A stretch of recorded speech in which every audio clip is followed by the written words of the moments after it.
All right, today we're going to talk about section 7-6, finding probabilities of compound events. Okay, section 7-5, we introduced compound events. That would be a combination of two or more events that we're just putting all together. And we looked at using tree diagrams, organized lists, and tables to just look at the outcomes. Now we're going to look at specific probabilities of compound events. So example 1, find the probability of compound events using a table. So this says Sadie has one ticket left at the school fair, and she hasn't won a prize yet. She wants to decide between two different games, and she wants to know which game should she play. So we have, I'll call this game number 1, flip to win. She's going to flip 2 coins, and if she flips 2 heads, then she wins. Or she can pick between game 2, flip and spin. She's going to flip a coin and spin a spinner, and if she gets a heads and lands on blue, she wins. So what we're going to do is we're going to determine which game does she have a better chance of winning. Okay, so let's go to step 1. We're going to use a table to determine the probability of winning a prize at flip to win. So we're going to flip 2 coins, and we have a table here. We're going to call this row coin 1, call this column coin 2, and all we're going to do is we're going to match up all of the possible combinations of flipping 2 coins. So let's say she gets a heads first with the first coin and heads with the second coin. Boom, heads, heads, and so on. And that's what we're going to do. We just combine all of those different combinations. Heads, heads, heads, tails, tails, heads, tails, tails. We're just combining. Now, based on what we know, she needs to flip 2 heads. And when I look at my table, there's only one box that has 2 heads. Okay, and that's what we can use. So by completing this table, we can see that there are 4 possible outcomes. Why? 4 different boxes, HH, HT, TH, TT. We can also see that there's one favorable outcome, HH.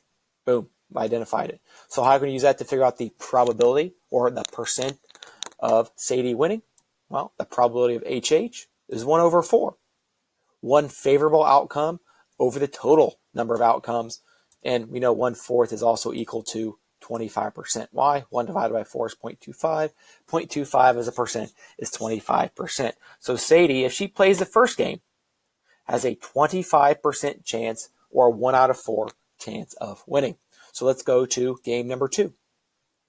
We're going to use a table to determine the probability of winning the prize at flip and spin. And remember, we are flipping a coin and spinning a spinner. So the coin here, heads, tails, the spinner, red, yellow, blue, green. So all we're going to do is we're going to match up all of the possible combinations. So let's say she flips a heads. Well, all the combinations with heads would be red heads, yellow heads, blue heads, green heads.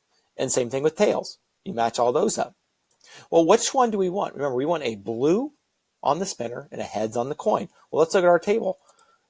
How many spaces have blue with the spinner and heads with the tails or with the coin? Just the 1, right? And how many total? 8. You just count the boxes.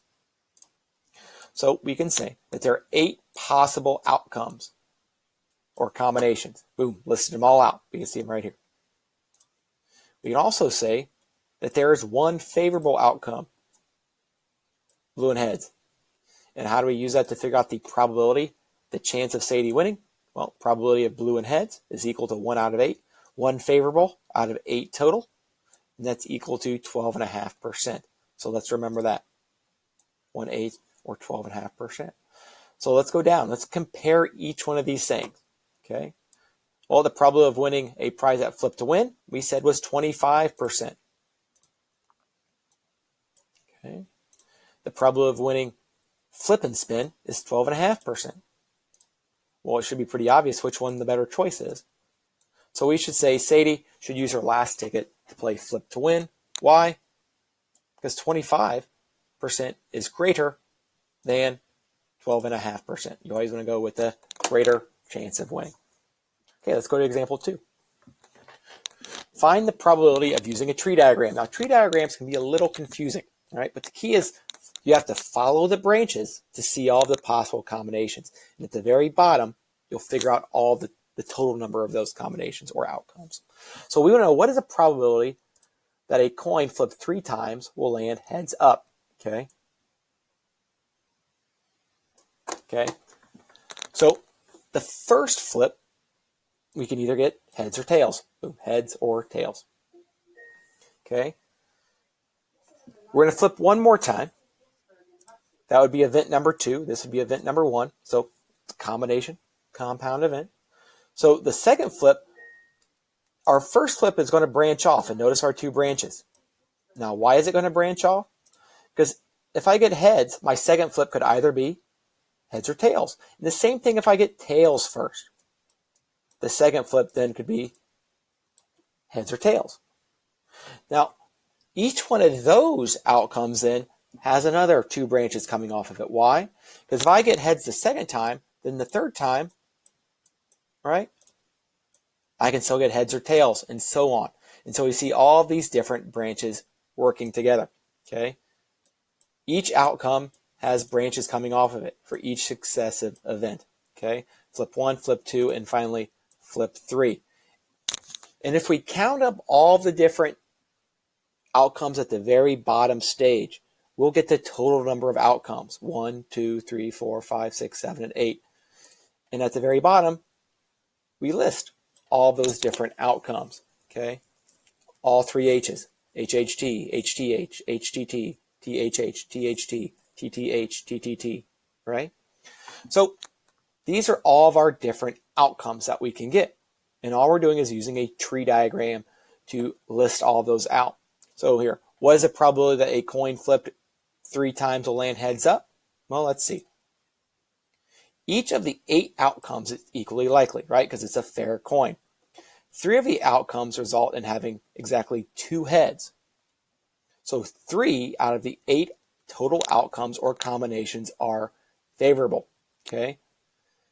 And I think I forgot to put in this question is I think we wanted to find, based on my answer here, must have made a little typo, that we want to have 2 heads. We want to have exactly 2 heads. So I'm going to write that here. So that's going to make our answer make a little bit more sense. So look at the outcomes that have exactly 2 heads. Boom, boom, boom. And it doesn't matter the order in which we get the heads, just that we have the 2 heads. So now our answer is going to make a little bit more sense now. So there are 8 total of outcomes. We can count across and get 8. 3 of the 8 have exactly 2 heads, okay? So 3 out of 8 total outcomes or combinations are favorable. And just like in example 1,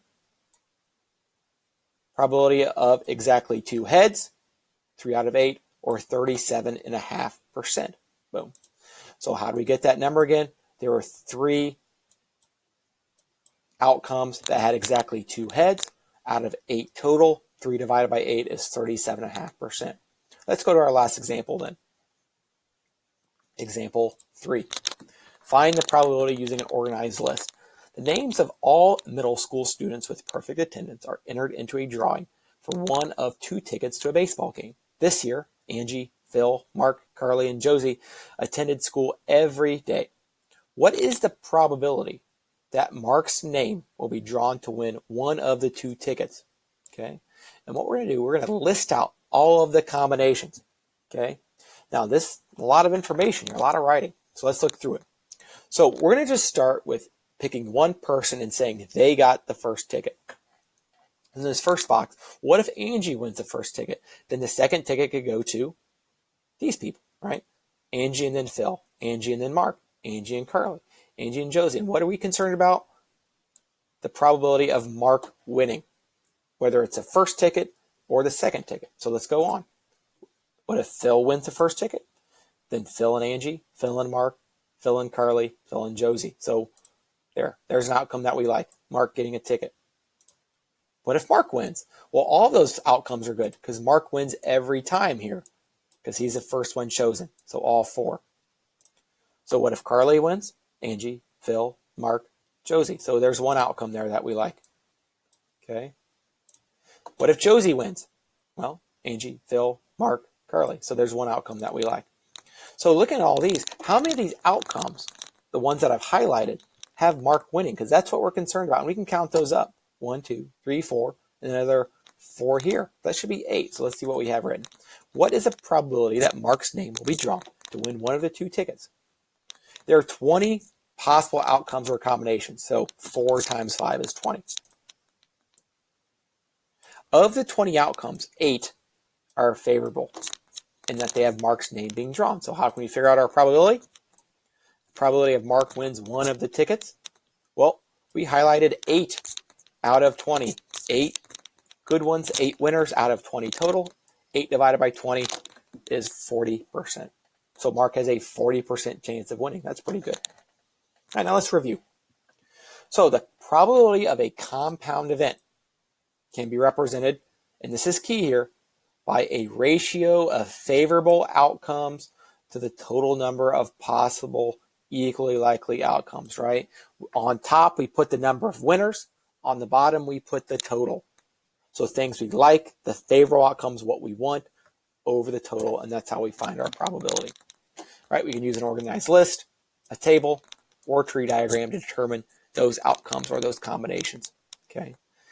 And we can use that to find the total number of things, total number of outcomes, and the outcomes that we like.